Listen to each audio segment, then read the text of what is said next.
अब इंसान मेरे को कहते हैं कि आप उनसे मिलने क्यों नहीं गए। मैं क्यों उस इंसान से मिलने जाऊं? वो इंसान बच गया इसलिए आप मेरे को कह रहे हो भाई उससे मिलने जा। अगर इंसान को भगवान ना करे कुछ हो जाता, शायद मैं आज जेल में होता। शायद जो उसके 8-9 करोड़ की जनता है, जो उसके फैंस है, वो मेरे घर में आके, मैं अभी थ्रेड्स दिखाऊंगा ना अपने इंस्टाग्राम के, मेरे माँ बाप को जो आ रहे हैं कि तेरे माँ बाप जहाँ देखेंगे जिंदा जला देंगे, कैसी माँ है, गालियां आ रही हैं भाई। मैं तो गाली नहीं दे पाऊंगा, बट मेरी माँ को गालियां आ रही है। गाइस, जिन्हें आप देख रहे हैं इस समय, ये हैं अनुराग डोभाल UK07 के भाई करम। तो भाई करम भाई, मैं आपको और आपकी माताजी को प्रणाम करता हूं, क्योंकि आपके जैसी सोच रखने वाले लोगों से यही उम्मीद की जा सकती है कि अनुराग डोभाल ने जो आप लोगों के लिए बनाया, जो कुछ त्याग दिया, वो शायद आप लोग अपनी ज़िंदगी में नहीं कमा सकते थे।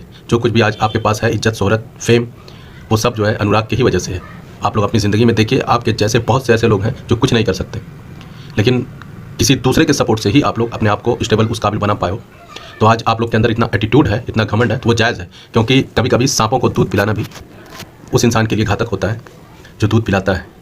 तो ये बात अनुराग डोभाल को नहीं शायद समझ में आई होगी उस वक्त में, लेकिन जिस समय वो बुरे वक्त में चल रहे थे, उस समय उनको भी समझ में आई। इसीलिए उन्होंने इस लाइफ को ख़त्म करने का कोशिश किया। वो किसी को फेस नहीं कर पाए होंगे, इसलिए जो है डिप्रेशन और एंग्जाइटी को फेस कर रहे थे। वो शायद उसको झेल नहीं पाया इस सिचुएशन को, इसलिए उसने जो है ये रास्ता अपनाया। कहीं ना कहीं कसूरवार तो तुम हो, और इस चीज़ से तुम बच नहीं सकते, क्योंकि अगर जिसके ज़रिए तुम्हें ये सब कुछ मिला है, तुम उसके शुक्रगुजार नहीं हो सकते, उसके बुरे वक्त में उसका साथ नहीं दे सकते, तो तुम लोगों को वैसे भी चुल्लू भर पानी में डूब मरना चाहिए। और तुम लोग ऐसे हो, ऐसी सोच रखने वाले सभी इंसानों के लिए मेरा मैसेज है कि आप लोग जिसके कंधे पर बैठ करके दुनिया घूमते हो, दुनिया देखते हो, एक दिन उन्हीं को जो है जलील करवा देते हो। यह हकीकत है। और वो इंसान जो जिम्मेदारी समझता है, एक दिन वो खुद इन्हीं लोगों की वजह से जलील हो जाता है, उसकी ज़िंदगी बर्बाद हो जाती है। ये तुम्हारे लिए नहीं है, ये सारी दुनिया में उस इंसान एहसान फरामोशों के लिए मेरा मैसेज है। चाहे वो भाई हो, दोस्त हो, या कोई भी हो, XYZ कोई भी, जो दूसरों के कंधे पर बैठ करके अक्सर सफ़र तय करते हैं, उनके अंदर घमंड आ जाता है, क्योंकि उन्होंने दुनिया देख ली।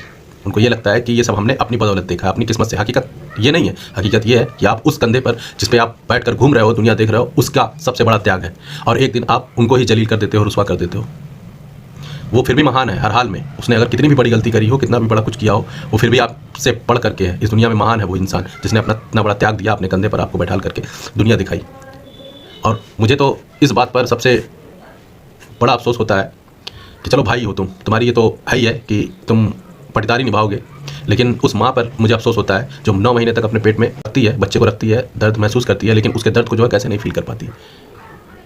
शायद उसके अंदर भी एटीट्यूड आ जाता है, घमंड आ जाता है कि बेटा मेरी इच्छा के विरुद्ध कैसे जा सकता है। क्या उसके अपने सपने नहीं हो सकते, अपनी लाइफ नहीं हो सकती? जहाँ एटीट्यूड आएगा